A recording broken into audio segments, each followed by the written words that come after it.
안녕하십니까. 미스터리의 미국 주식 도전해보기 미도리입니다. 어, 미국 주식이 이틀 연속 하락을 했지요. 지난 6개월 사이 두 번째로 큰 하락을 기록을 했습니다. 이때 이후 가장 큰 기록을 갖다가 하락 기록을 갖다 했습니다. 나스닥을 중심으로 한 중소형 기술주들이 하락을 하면서 나스닥 100도 이렇게 많이 하락을 했고요. S&P, 러셀 2000도 전부 하락을 했습니다.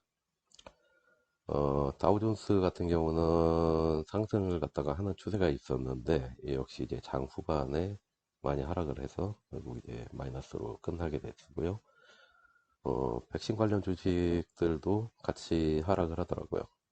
아마도 오늘 중국 양해하고 파웰 의장의 스피치가 예정되어 있다 보니 아무래도 그 영향이 있지 않은 건가 싶은데, 하지만 뭐 개별 기업들의 악재에 의한 하락이 아니라 이제 전체 지수의 하락이라 향후에 지수가 상승하게 되면 다시 주가들도 회복되지 않을까 기대해 봅니다.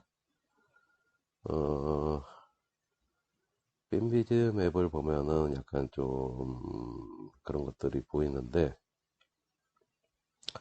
전체적으로 보게 되면 뭐 기술주라든가 아니면 뭐 커뮤니케이션, 인터넷 쇼핑, 전기차 같은 경우는 이제 반도체 문제로 해가지고선 자동차 업계 자체가 지금 좀 많이 들어와 있죠.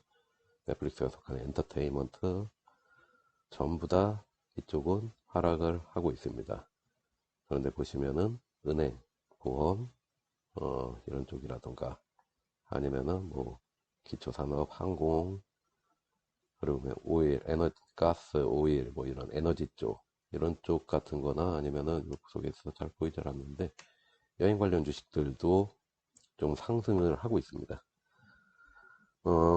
그래서 보면은 이게 코로나 사태가 끝날 거를 대비해서 이제 관련주들이 먼저 선 반영되어 오르다 보니까 이쪽 기술주들에 많이 집중되어 있던 돈이 전체적으로 약간 이동을 갖다가 하고 있는 건 아닌가 싶기도 합니다. 어, 어제 장이 마치 이제 지난 가을에 있었던 대조정장을 갖다 한번 연상을 시키더라고요. 나스닥을 보면은 작년 가을이죠. 이때 어마어마했습니다. 정말 정말 어마어마했습니다. 이건 거의 절벽에 가까운 수준으로 떨어졌었는데 어, 테슬라가 이 시기에 맞춰갖고 1대5 액면 분할을 했었습니다. 이때죠. 이때 하필 액면 분할을 딱 해버렸습니다. 그래서 처음에 498달러가 되었었던 에코노에 그렇게 되었던 그 주가가 지수 전체가 조정장에 들어가면서 407달러까지 이렇게 하락을 합니다. 아, 요쯤이 바닥이다. 그래서 들어간 경우가 많은데 330까지 내려왔었죠. 그리고 계속해서 어느 정도 횡보합니다. 380에서 400 초반 중반대에서 굉장히 긴 횡보합니다. 요 시기에 나스닥을 보면은 조정을 받아서 한번 내려왔지만은 올라갔어요. 올라갔는데 테슬라는 못 올라오고 횡보를 하다가 이제 11월 달에 들어서부터 급격히 상승을 해서 800 후반대까지 찍는 거를 갖다가 보여준 적이 있습니다. 당시에 이제 우리 나스닥을 한번 보게 되면은 이렇게 내려왔었죠. 이렇게 세 개의 꼭지점들이 이렇게 보일 겁니다. 이때가 아주 지옥이었습니다. 이걸 다들 반등 신호로 생각을 했어요. 그래서 아, 여기가 바닥이구나 해서 저점 매수를 했는데 다시 바닥, 매수했는데 또 반등이다, 다시 바닥, 매수했는데 또 바닥. 지금 보면은 아마 한 여기에서 요 정도에 있는 것 같아요. 우리가 보면은 한 여기 어디에 지금 속해 있지 않을까 싶습니다. 그러고 나서 10월 다음 달 올라서 10월에 반등을 갖다 했는데 물론 그 이후에 다시 조정장은 났지만 바로 회복을 해갖고 상승을 했죠.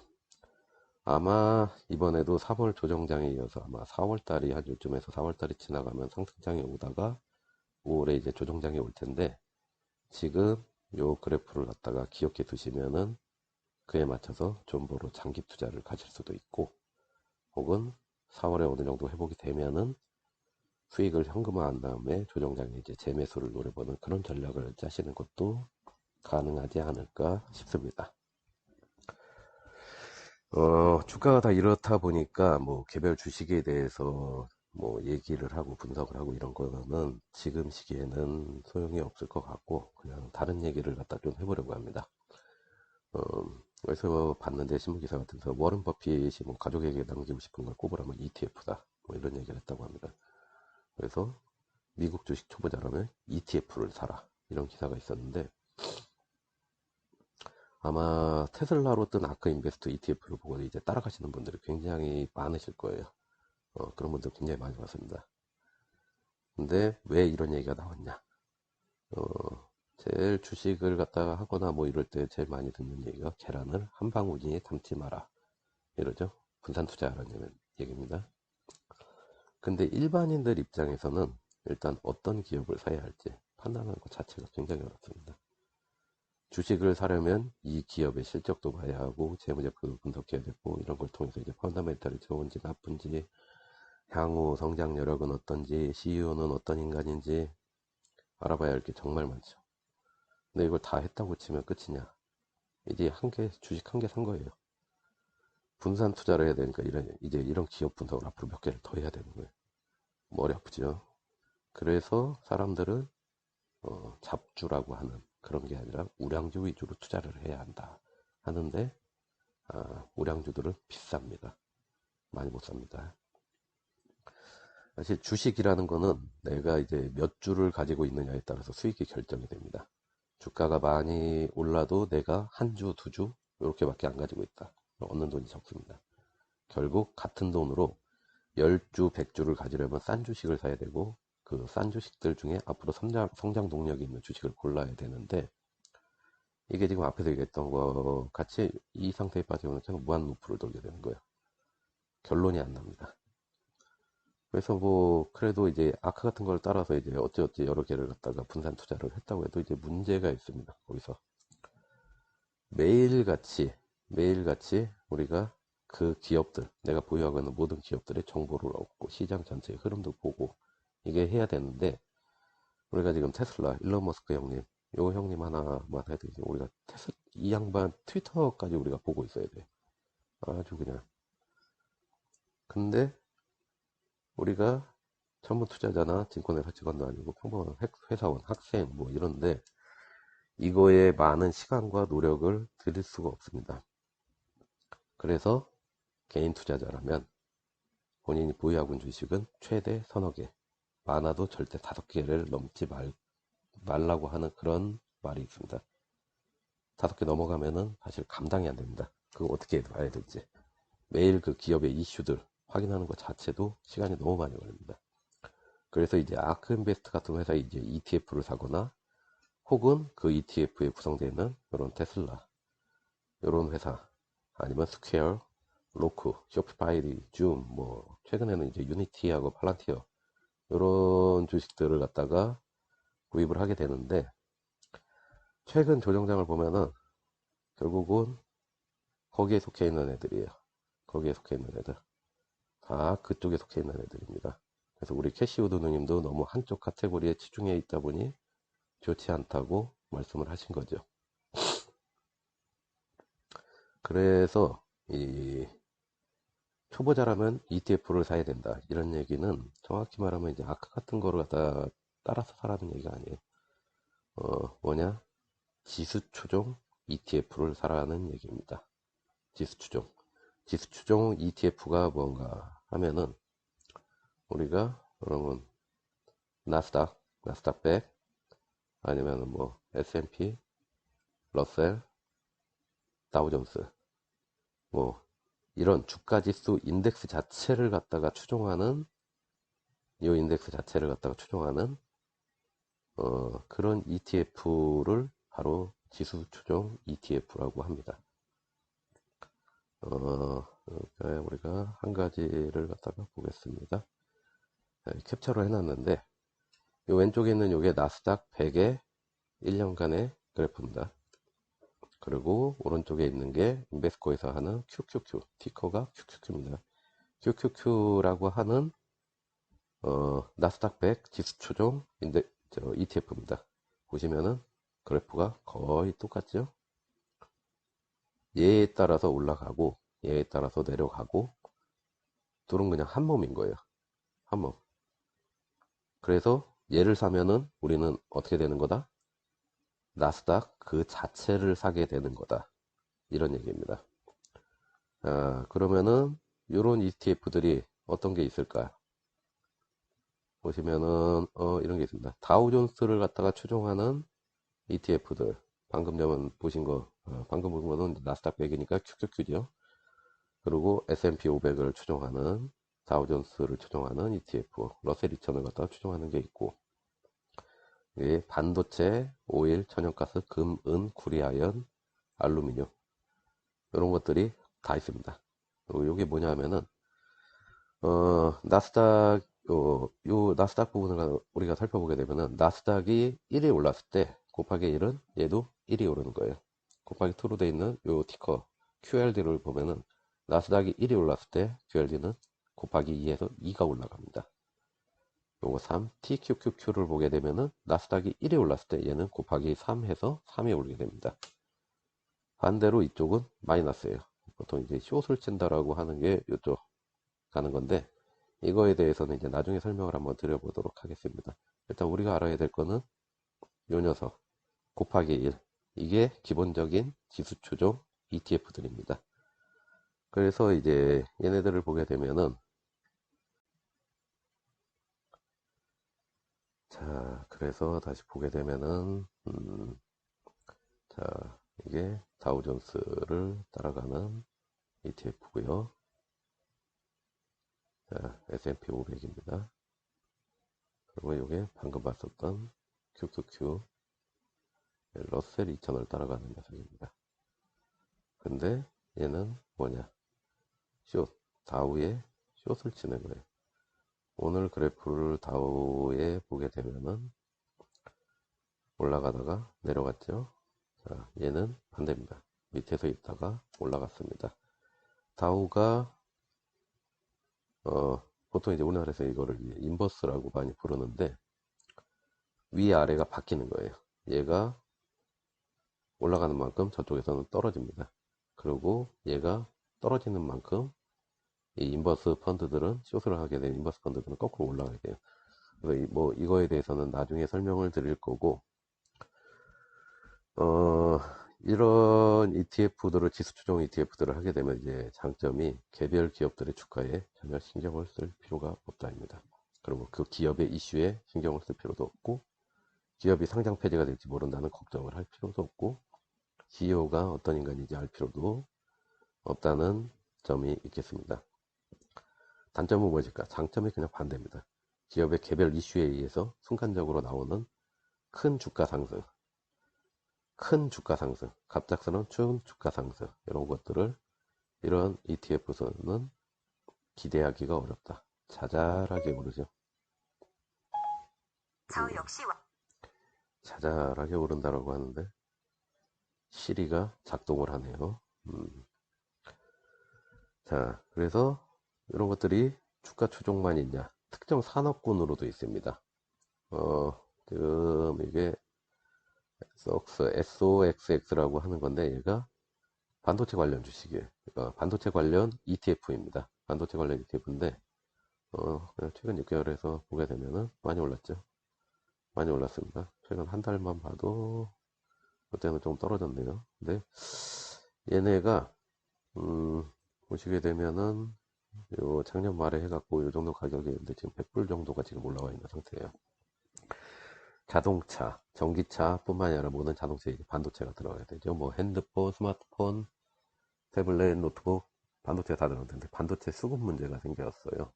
이게 좀 어려워진 문제가 생겨가지고 반도체 관련 주식이 좀 많이 올라가 있는 상태입니다.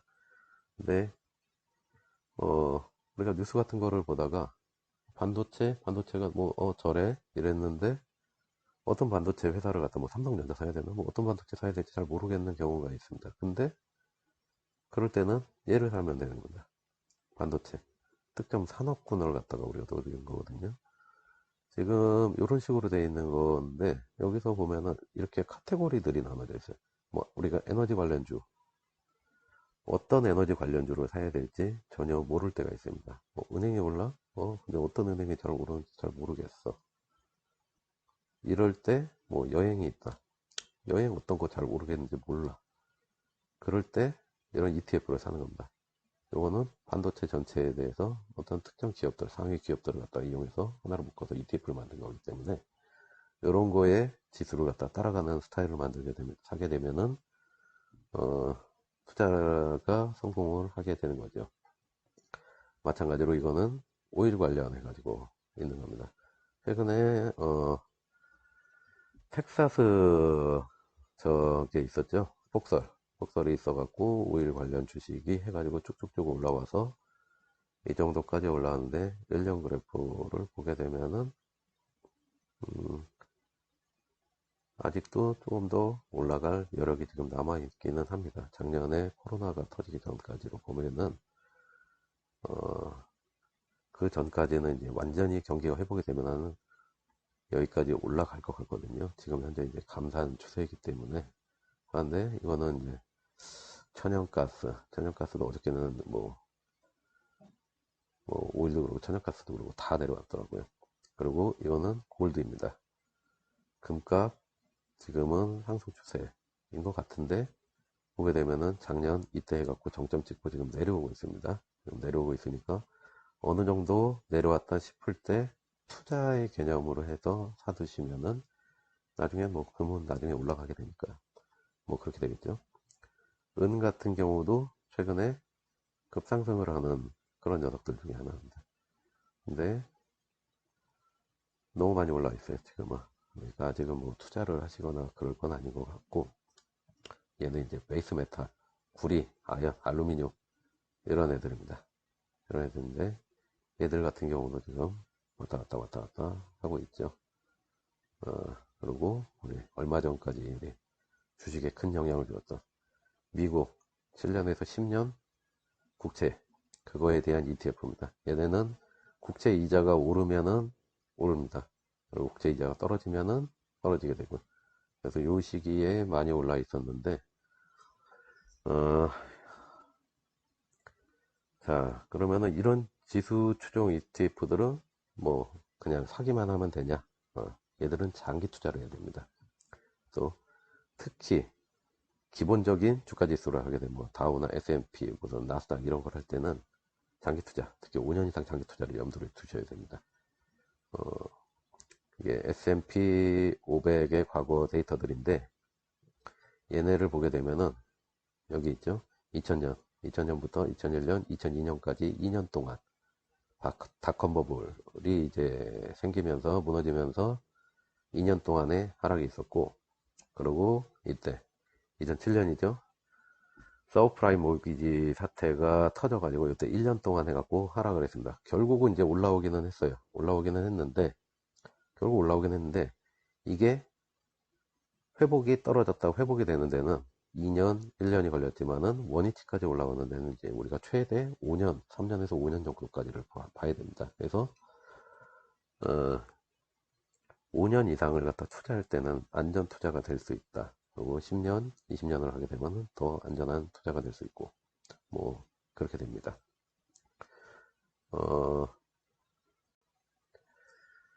자, 그래서 이제 이런 ETF들이 저런 애들만 있냐?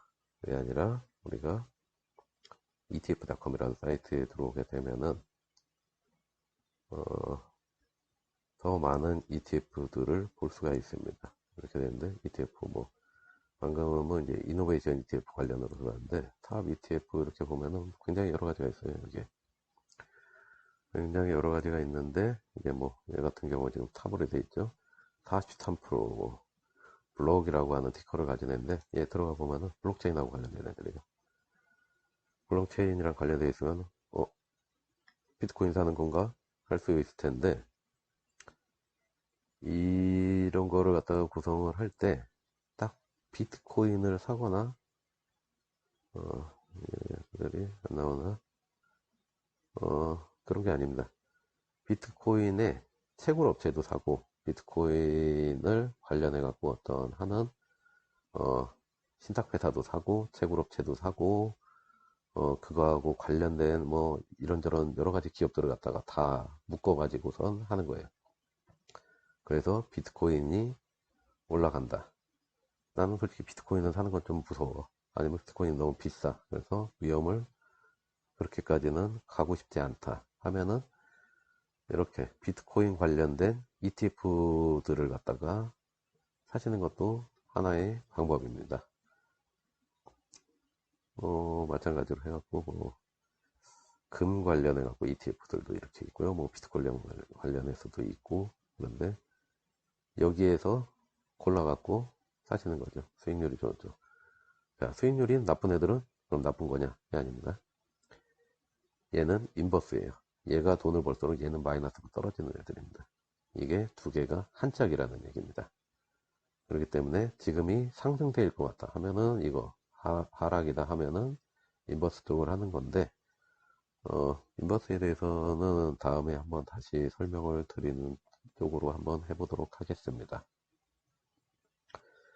자, 오늘도 시청해 주셔서 감사합니다.